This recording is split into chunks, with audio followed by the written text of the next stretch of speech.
the Atlantic Dream, and the crusade against fascism.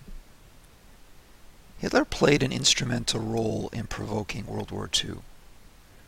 From 1933 to 1939, Hitler's diplomatic offensive challenged the Versailles restrictions placed on Germany's armed forces and imperial ambitions. In 1939, Hitler invaded Poland, pulling his neighbors into a war they had desperately tried to avoid. Subsequently, Hitler's conquest of most of Europe and neutralization of the Soviet Union inspired Japan to strike out over the Southern Pacific in December 1941. Axis aggression and their novel philosophy of annihilation war provoked anguish and disgust from their enemies, rivals, and victims alike. In the 1941 Atlantic Charter, Roosevelt and Churchill framed World War II as nothing less than a struggle between Christian civilization against Nazi barbarism. Marshal Stalin was less enthusiastic about the liberal language of this document, but the Russian people were equally appalled by the German invaders that brutalized their mothers, sisters, and sons.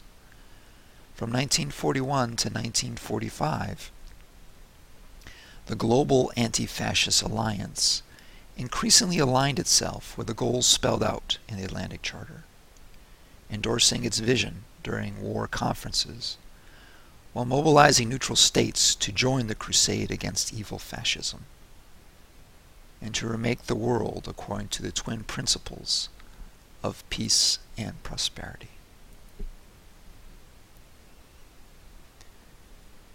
During the Great Depression, Western liberals were put on the defensive as fascists blamed the collapse of the world economy and the ineffectiveness of democratic institutions to flawed liberal ideas and humanitarian principles. After Hitler violated the Munich Agreement in 1939, it became clear that fascism represented not merely an ideological threat to Christian civilization, but a global menace to international security. Churchill was the most colorful defender of liberalism, casting the war as a global struggle between Nazi barbarism against Christian civilization. Following the Nazi conquest of Europe, Churchill, in his famous blood, tears, toil, and sweat speech, rallied the reluctant British people to fight a war of uncertain prospects. He effectively pointed to Nazi atrocities in Poland, Rotterdam, and Hitler's treatment of Jews. In this way, Churchill made a compelling case that English-speaking peoples were fighting for nothing less than the preservation of British decency, the English language, and Western civilization. In September 1940, Japan joined with Italy and Nazi Germany to form the Axis alliance. In this treaty, the fascist states committed themselves to building a new world order.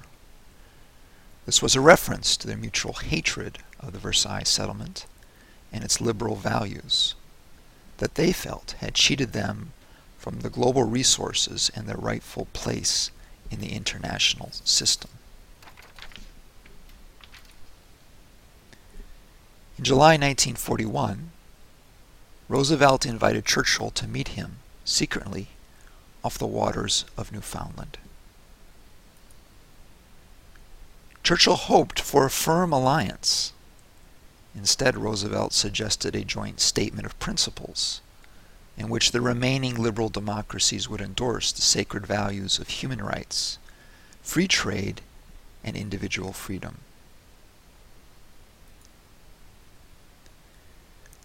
In the Atlantic Charter, Churchill and Roosevelt endorsed the liberal values of their civilization. While the U.S. did not formally declare war on the Axis powers, the U.S. did pick up the glove cast down by the Axis, elevating World War II in a struggle between democracy and fascism to right the future of the world. The world quickly christened the Joint Declaration the Atlantic Charter, and subsequently international statesmen and national leaders would endorse its values to justify their policies or in planning post-war reform. When the Grand Alliance met at Yalta in February 1945, the Axis were all but defeated. With peace in sight, however, the differences between Stalin and the West were magnified and became more transparent. At Yalta, a tangible chill surfaced among the Grand Alliance. Ultimately, the Big Three resolved to stay the course. They tabled their differences and planned the advance of their armies into Germany. As American troops advanced upon Buchenwald, General Dwight Eisenhower brought in camera crews to expose to all the world the terrible atrocities of the Nazis. The international community had generally understood that Hitler persecuted Jews, but the footage of bulldozers moving mounds of bodies offered powerful vindication to the Western viewers that they were fighting the good war against fascist barbarism. In May 1945, Germany surrendered, and the world erupted into frenzied celebrations, from Piccadilly Circus in London to Yonge Street in Toronto to liberated towns of Holland and the dusty villages of Algeria. But in these celebrations lurked a hollowness. War widows in Germany awoke to find their cities choked with rubble.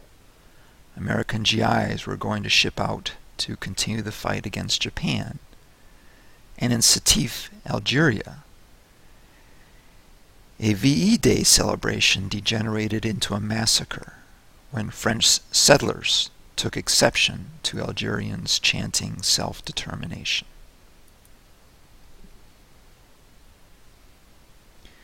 When exhausted survivors stared over the horizon, many of them hungry and coping with undiagnosed post-traumatic stress syndrome, the future seemed grim and uncertain.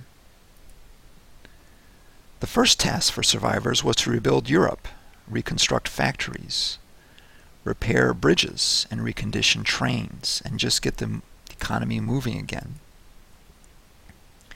In the months following World War II, the United Nations struggled with a massive refugee crisis as Germans, Poles, Jews, and other nationalities and prisoners of war struggled to return home, locate lost family members, or simply to find a state where they would be welcomed. Unlike during World War I, unconditional surrender meant that the Allies inherited the task of administrating a devastated Germany.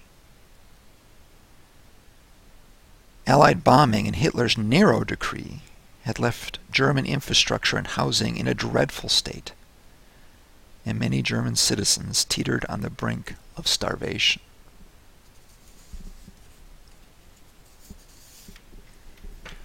For Europe's great powers, especially those evicted by the Japanese in Asia, they faced the task of reestablishing unwelcome colonial administrations. Many in 1945 were haunted by the ghosts of Versailles. In 1919, Wilson had promised reforms to outlaw war as an instrument of national policy. But instead, Versailles had alienated Germany and provoked a more devastating sequel conflict.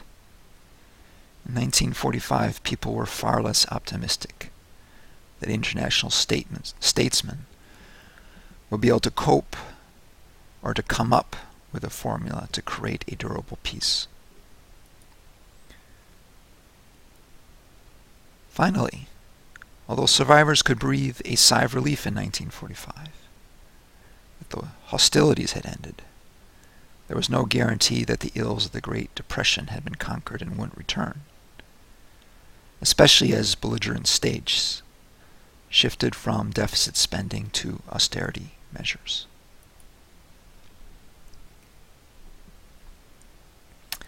Canadians often remember World War II as a good war, but contemporary survivors had a darker outlook. Catastrophe emerged as the most popular term to describe the post-war sentiment and popular experience of World War II. It would take years to rebuild cities and millions of dollars in capital to recondition battered factories. The depression of survivors was amplified by the sense that this devastating war was an avoidable catastrophe that Hitler had thrust upon the world despite being offered a reasonable compromise. Death camps like Buchenwald not only incriminated Hitler and the Nazis, but raised troubling questions about the human spirit. Survivors felt that the world had taken an awful wrong turn, while Americans breathed a sigh of relief that Japan had surrendered. It was clear that nuclear weapons were a class apart. While technology had the ability to raise living standards, Hiroshima also raised deep questions about whether humanity had the wisdom to master it. The modern world system had been driven by a powerful faith in the myth of progress. In the destructive wake of World War II, it was difficult to uphold European modernity and Western institutions as a role model for the world. The multitude of atrocities committed during the war raised troubling questions about human nature and the existence of God. What did Yahweh mean to Jews in the wake of the Holocaust?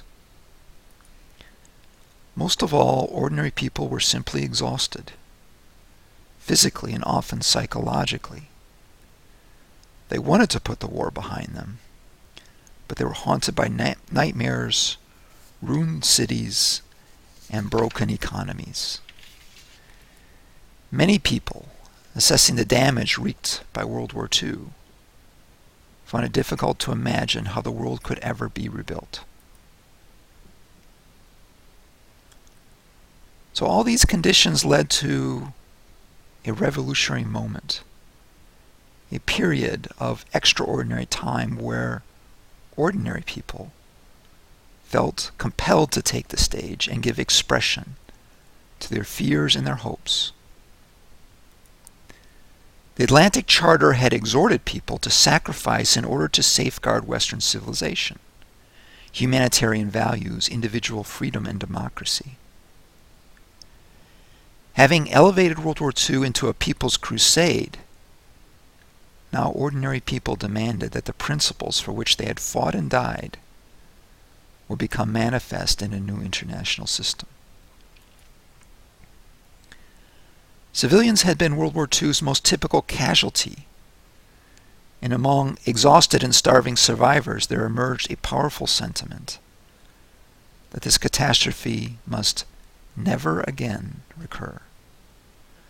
This sentiment was so deep and profound that it was nearly universal across the globe and created pressure on international statesmen and national leaders to bring the Atlantic dream for a better world into fruition.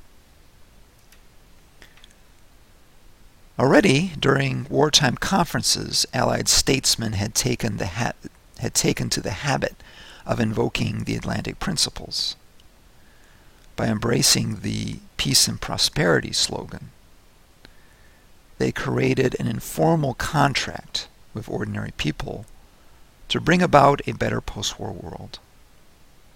In the ruins of Europe and Asian cities, peace and prosperity emerge as a code word for a dream to remake the international system on the basis of human rights, racial equality, and individual freedom.